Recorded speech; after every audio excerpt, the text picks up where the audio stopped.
welcome to Anne-Marie's Workshop. My name is Anne-Marie and I love to make things with joy, and this is my anatomy of a quilt. If this is the kind of content you like, please like, subscribe, and share. So I finally did it. I made my Gardener's Lament quilt that I designed over 10 years ago, and it has been languishing in my workshop through moves, divorces, all these things that have happened in my life in the past 10 or so years.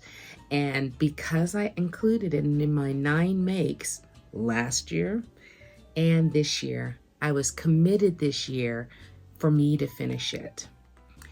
Several quilts have come and gone since I designed this quilt. I'm sure at least 8 or 9 have come, so it deserved its time in the sun. But because I designed it and I made it a flight of fancy, because I was an avid gardener and I love to quilt. This idea came to me like many ideas that come to you and just follow you for a long time until you finally write them down. I'm not an illustrator. I don't think of myself that way, but I was moved to make this quilt. So here's how it began.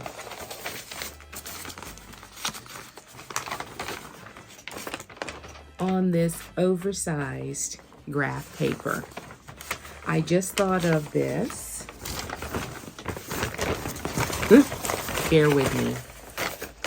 I originally just thought about this one little gardener and her coming out into her garden with her watering can.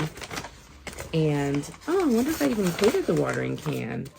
And looking into a field of sunflowers and thinking she put down too much fertilizer because the sunflowers were gigantic and over-encompassing. And as a gardener, that had happened to me so many times where I planted something and when it hit 9 feet, I would go and run back and look at the seed catalog and go, is this thing supposed to be 9 feet? I don't think it's supposed to be 9 feet. But I have lived in different places where it was just perfect timing, the soil, the sun, the water, and I'd end up with something unbelievable growing in my garden. I have gardened into quite a few zones for you gardeners out there. So this quilt is an homage to that. I did too much fertilizer. I did too much snow. That was the second one I worked on. The third one was too many leaves. And then the last one was too much rain. So now last year, because of the 9 Makes Challenge, I had thought I had finished the first panel, which was too much fertilizer. But because of the 9 Makes Challenge, I actually pushed myself and made the other 3 panels. First things first, the quilt behind me, I believe it's a no, that's not Mary Inglebride. It's a Debbie Mum quilt inspired quilt made for Christmas. I had a pattern. I had the colors. I made the make. I don't know exactly how many years old this is. It's older than this art quilt I just made. But I've always gone to the International Quilt Festival in Houston and have seen some unbelievable works of art. And I always thought it was a way to paint with fabric, to make your designs with fabric. So there is not a template for it. I didn't make up a pattern or anything like that. It's just ideas I had.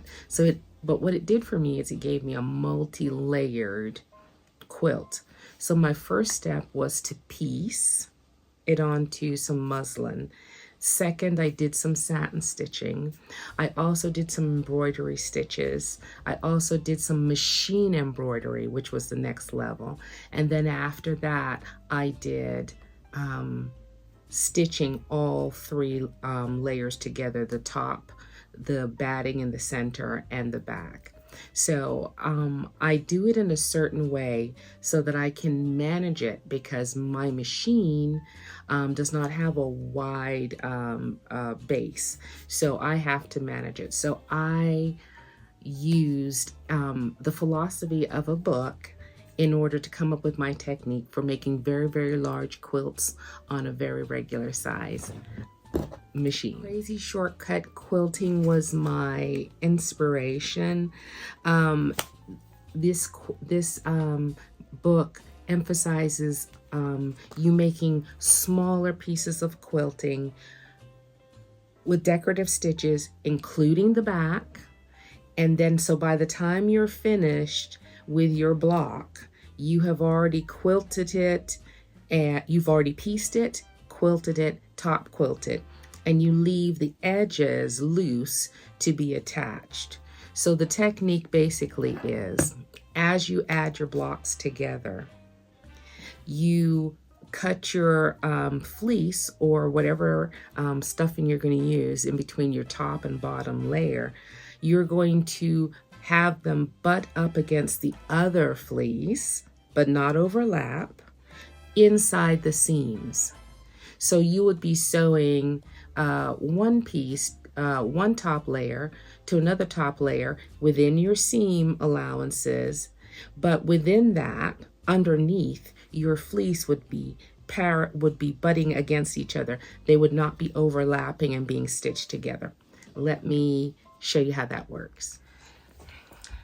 So let me show you the method that I was inspired to work or come up with based on what I learned from that book.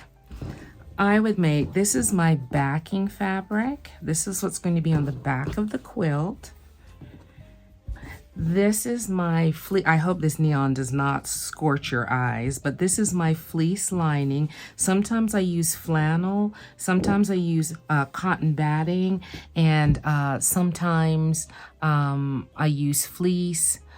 So it all depends upon the what I want the feel of the quilt to be. And this is my quilt square. And what you will see is the back is larger than the front. The middle is pretty close to the size.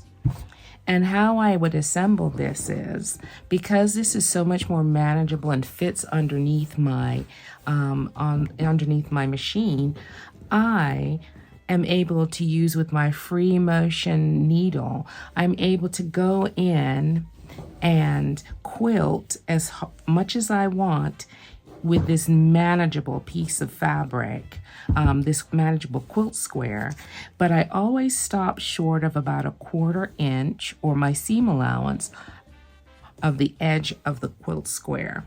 So this would all be combined, and then the batting would be combined and the back would be finished as well. So this is what I would do next. Now this is how I would join my blocks. Imagine, use your imagination, and imagine that I've used my free motion presser foot, and I have done all of my embroidery or all of my quilting, machine quilting on these pieces, except for in the very edges. So the back would be complete, the front would be complete, and the batting is sandwiched in place. So now what I would do is I would join my 2 front pieces together, and I would stitch that 1/4 seam allowance along them. So let me give you an example.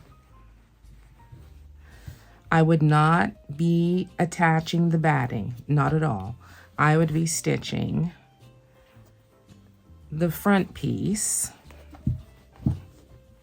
to the sides piece. I would be attaching these 2 pieces, so the top layers would be attached. So let me show you what that looks like. So I have stitched them along the seam allowance, the 2 top pieces of the quilt, right? So they're all stitched, okay? Now, I'm leaving the back loose because that's where I'm going to do my hand stitching at the end of this project. So first things first, I'm going to come through and I'm going to press my seam allowances open. Let me do that and I'll be right back. Okay, so now my seam allowance is pressed open. My batting is going to touch on the seam allowance. And this is how I do it, but remember I've been sewing for a long time. I just cut along the center and pull out the leftover so that the batting lays flat. Now, this is my controversial. The book I followed, you would go along and you would whip stitch this in place. But I've never had any movement of my batting. And usually when I come back and I do the back of the quilt, I can catch things in place just by whip stitching, and I don't do this second step. That's just my method. Okay, so now this is your option. Along the way, you can close up the back of your quilt, whip stitch along the back so that by the time you're finished putting your whole quilt together, the back is finished already in very reasonable, manageable pieces. You can do that. Now, in my case, in this quilt, I did the border and I did the center in larger pieces because it was not a traditional block quilt. It was an art quilt, so there were some unusual shapes. But it was the same process. I started off with doing this method of joining the front and doing all my machine stitchery, quilting, and then I ended with it already almost being complete. So let me just highlight it again. First things first, you stitch your top pieces together. Then your batting, which is going to be smaller, you butt up against each other. You cut along so that they touch one another, but they do not overlap. You don't want that extra padding. And then at the very end, you cover up your seams and you whip stitch this in place. And this is all very manageable. So as you build your quilt, it is completely finished. And what can happen is you don't have to put large pieces of fabric trying to manage them under your sewing machine. I have a Husky and I don't have one of the really big, long beds that you could fit it under. I do want a quilting machine, but I don't have the space for it. So this is how I'm able to create almost a king-size quilt on a small machine, and when I'm done, I'm done. Now I find that quilting this way makes me more ambitious because I'm not dreading the size of the quilt, and I have so much more control when I'm machine quilting with these smaller pieces. So let me show you my quilt. My quilt was made up of 4 middle panels. Too much fertilizer, too much snow, too much rain, and too many leaves. And each one was a delight to work on. Each one had special aspects. So when you're talking about the too much fertilizer, the sunflower, the summer part of my Gardener's Lament quilt, let me show you some things that I thought were very special about it. Now, one of the things I absolutely love about this quilt are the French knots on my sunflowers. My sunflowers are all hand appliqued and hand stitched on. They're not satin stitched on. I like that 3-dimensional ability. Now, also when you're making a quilt, as you know, it's not always finished. So I decided I love this sunflower so much that I want to have it overlap into the border. So I kind of left that for me to do by hand. And so my sunflowers always delighted me. And then in order to make more sunflowers, I used my Husky, my embroidery machine, to do these sunflowers that were so lovely. And then in the mountains or in the fields, I added some more machine embroidery to the background to kind of show the scale, and they're all a little different. I really tried to make them very, very different. I also loved doing the oh no, I hope that's not another pin. I'm missing a few pins, y'all. Hopefully I'm going to find all of them eventually. I think that's one I haven't found yet. Oh no. But I loved etching out this beautiful fabric. Y'all, it's so old.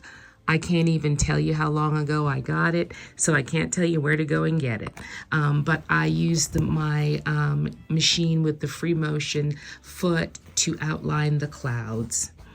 Let me think, what else? Oh, let's talk about my little gardener here. Now I wanted each gardener to distinctly have a different hat, and just for you to see the back. So, and of course gardeners were overalls and boots.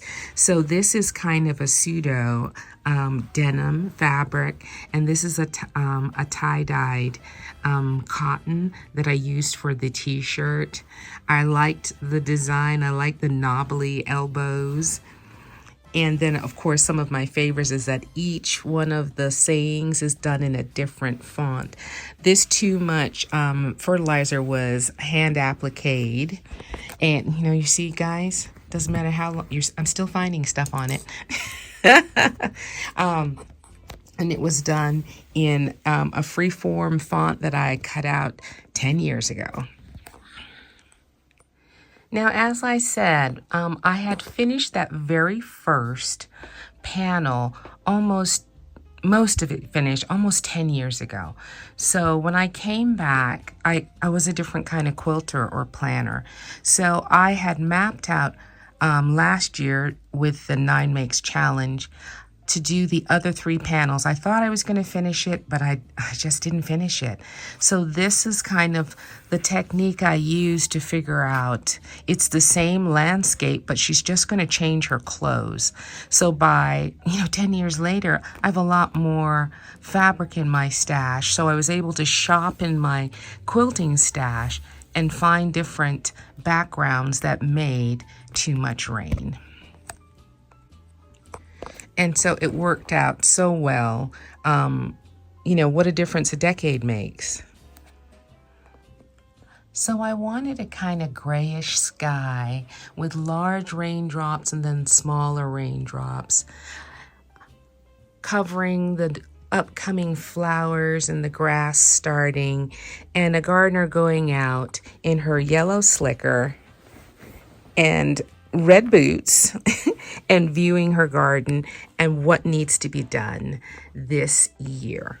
So I found this grayish kind of cotton to be the dull sky, and then I got these sheer mesh overlays. Because it's an art quilt, I did kind of violate some rules. This is not 100% cotton, but I love the transparency of it. And I had used a decorative yarn around it that was iridescent and reminded me of rainbow, soap bubbles and things like that, and I overlaid them.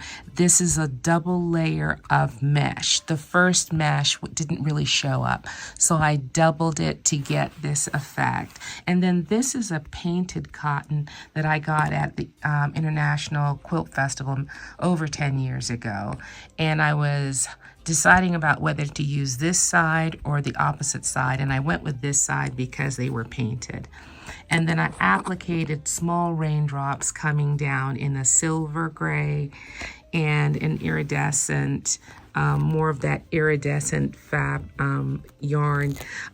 It didn't show up as much as I thought, but I still overall like the texture of it. And the multicolor umbrella, I liked doing that, and the boots. But one of my favorite parts is the font. So this sparkle black I found as a fat quarter on a visit to Joann's, and it just reminded me of, I don't know, lightning, and then the neon blue. I use my color wheel a lot to figure out what will pop with what I have, and I was very pleased with this. And I made this font kind of blocky. I wanted all the fonts to be a little different, and then I machine appliqued them in place, hoping not to misspell anything. And there are her cute little boots underneath there. All right, so my next panel is too many leaves.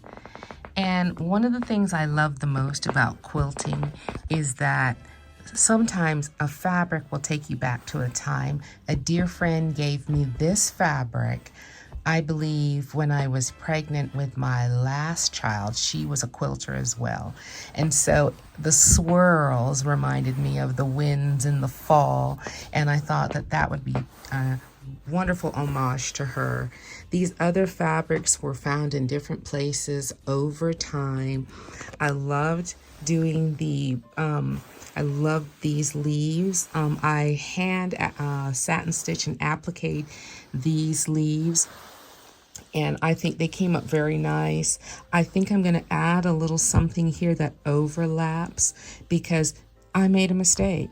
You know, that happens when you're a quilter, but you have plenty of time to add something to this. Now, I did also love adding these sweet little leaves with variegated thread on my machine, and then I outlined them with a beautiful orange quilting step. And this batik here had leaves, and I thought it would add a nice touch to the quilt.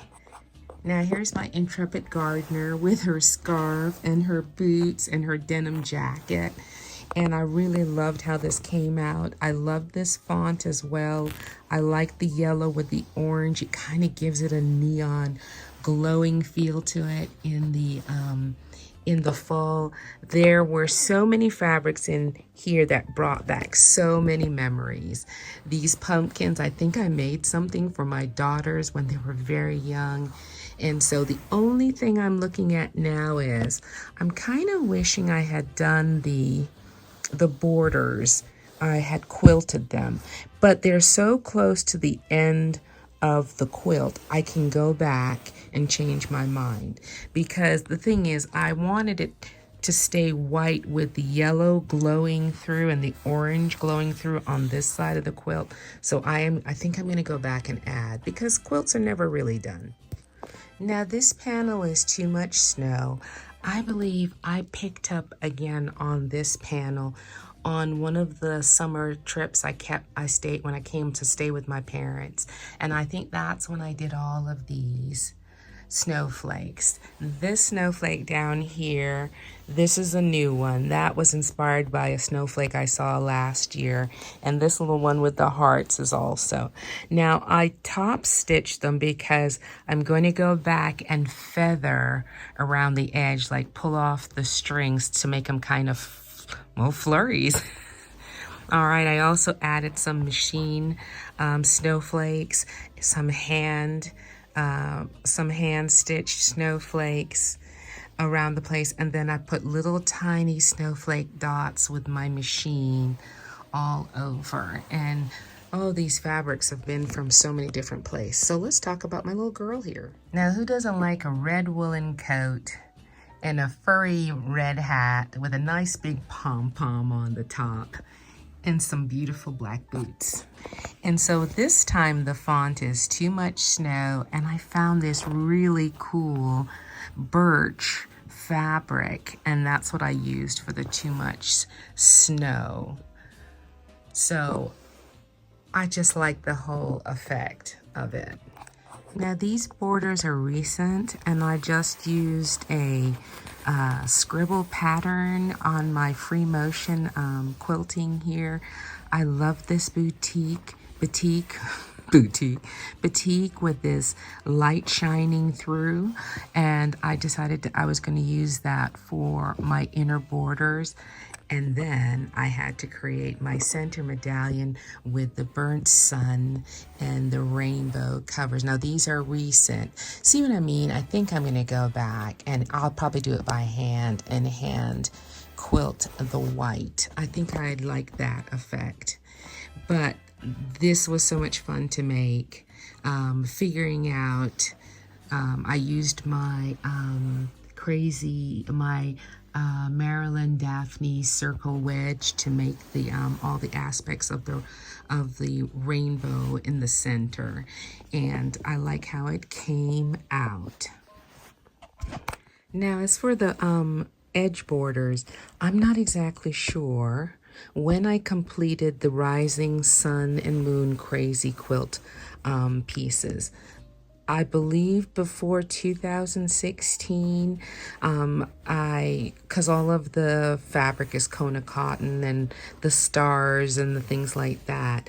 So because the way I constructed it, I was able to manage these borders, and the center was already stitched together with the 4 panels, the medallion in the center, and the borders before I ever attached the sides, and it was very manageable because it was only this distance from here to there. All right, so the difference between 10 years ago and now is that when I did put the borders on, I decided that the other half, the other 2 borders for the top, for the bottom and the side, should be phases of the moon. And I didn't punk out, I actually made them. I absolutely love these phases of the moon that are in the center of these crazy quilts. They're all a little bit, they're either waxing or waning. And I bought this beautiful fabric in Montreal, maybe last year or the year before last, that I used as the separation borders. I think it really complemented the other border on the other side, and I love how it came out. Some of these fabrics are from a very, very long time ago.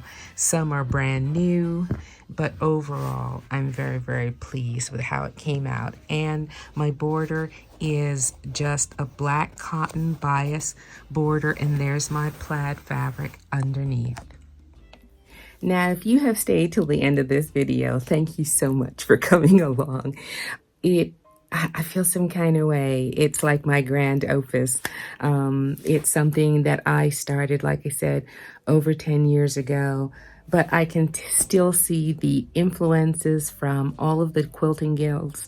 I belonged to the Kingwood Quilting Guild. I'd also belonged to the Lake Jackson Quilting Guild, and their tutelage, as well as all the other things I've experienced with sewing and reading and techniques and things I've watched on television, weekend quilter books, made this happen, and I'm very, very pleased about it, and I wanted to share it with you all. So if you're into creating, I want you to know that slow and steady can be really, really slow. But all that matters is that you had fun. I had fun with the initial design. I had fun with the initial crazy quilting moon scopes. I thought I was going to have time to continue on, and life interrupted me. And then I came to Jamaica and sewed with it years ago. This is just an evolution, and I'm very pleased with the product. And I am going to move on to some other quilts, I'm sure, and some other clothes, I'm sure, and some more scrapbooks and all the other nonsense I get into. Please subscribe if you like this. Tell me your opinion. Like, would you have done stuff different? Are you into quilting at all? Or don't no more quilting. Let me know. Thank you so much for coming along, and sew yourself happy. Take care.